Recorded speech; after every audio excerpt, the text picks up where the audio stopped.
बातमीपत्राच्या सुरुवातीला एक मोठी बातमी पनवेलमधून सध्या समोर येते। पनवेलमध्ये मनसे कार्यकर्त्यांकडून डान्स बारची तोडफोड करण्यात आली आहे। योगेश चिलेंनी फेसबुकवर या संदर्भातला व्हिडिओ पोस्ट केलाय। महाराजांच्या पावनभूमीत आम्ही बाया नाचवणारे डान्स बार चालू देणार नाही असं योगेश चिले यांनी आपल्या पोस्टमध्ये म्हटलेलं आहे। त्यामुळे पनवेलमध्ये मनसे कार्यकर्त्यांकडून डान्स बारची तोडफोड करण्यात आलेली आहे। योगेश चिलेंनी फेसबुकवरती या संदर्भातली पोस्ट ही केलेली आहे। तर पनवेलमधून ही घटना सध्या समोर येते। पनवेलमध्ये मनसे कार्यकर्त्यांकडून डान्स बारची तोडफोड करण्यात आली। योगेश चिलेंनी पोस्ट करत या संदर्भातली माहिती दिली आहे। छत्रपती शिवाजी महाराजांच्या पावनभूमीत आम्ही बाया नाचवणारे डान्स बार चालू देणार नाही असं योगेश चिले यांनी आपल्या पोस्टमध्ये म्हटलेलं आहे। त्यामुळे एकंदरीतच या सगळ्या प्रकरणानंतर मनसे आक्रमक झाल्याचं दिसून आलं।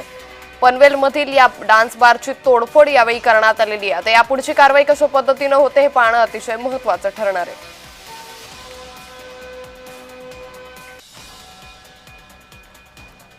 तर पनवेलमधून ही घटना सध्या समोर येते। मनसे कार्यकर्त्यांकडून डान्स बारची तोडफोड करण्यात आली। योगेश चिलेंनी फेसबुकवर व्हिडिओ पोस्ट केलाय। तर महाराजांच्या पावनभूमीत बाया नाचवणारे डान्स बार आम्ही चालू देणार नाही असं योगेश चिले यांनी म्हटलेलं आहे।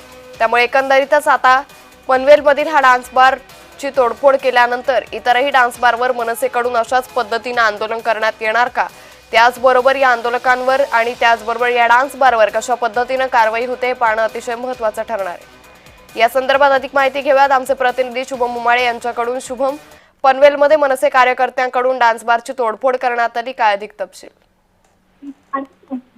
अंकिता, आपण बघू शकतो काल मनसे अध्यक्ष राज ठाकरे हे रायगड जिल्हा दौऱ्यावर होते। शेतकरी कामगार पक्षाचा 78वा वर्धापन दिनानिमित्त जे आहे त्यांचं काल पनवेलमध्ये भाषण झालेलं आहे आणि त्यामध्ये त्यांनी एक महत्त्वाचा मुद्दा उपस्थित केलेला आहे। तो म्हणजे की ही शिवछत्रपतींचा रायगड जिल्हा आहे आणि या रायगड जिल्ह्यामध्ये राज्यामधनं सर्वाधिक जास्त डान्स बार असल्याची नोंद जी आहे त्यांनी त्या ठिकाणी केली होती आणि त्यामुळे काल रात्री जे आहे मनसैनिक चांगलेच आक्रमक झाले। पनवेल जवळ असलेल्या पळस्प फाट्याजवळ सुप्रसिद्ध असं असलेलं नाईट रायडर्स डान्स बार याची रात्री जाऊन 11:30 वाजता तोडफोड केलेली आहे। हे सर्व जे व्हिडिओ आपल्याला दिसतात हे मनसेचे जिल्हा अध्यक्ष योगेश चिले यांच्या फेसबुक अकाउंटवर जे आहे ते शेअर करण्यात आलेले आहे। खरं पाहायला गेलं तर डान्स बारचा मुद्दा मागील 1 महिन्यापासून महाराष्ट्रामध्ये गाजतोय। अशामध्येच राज ठाकरे यांनी त्याच्यावर वक्तव्य करणं आणि मनसैनिकांनी जाऊन तोडफोड करणं ही एक मोठी घडामोड जी आहे ती मानली जाते। निश्चित, धन्यवाद शुभम आपण दिलेल्या सविस्तर माहितीसाठी।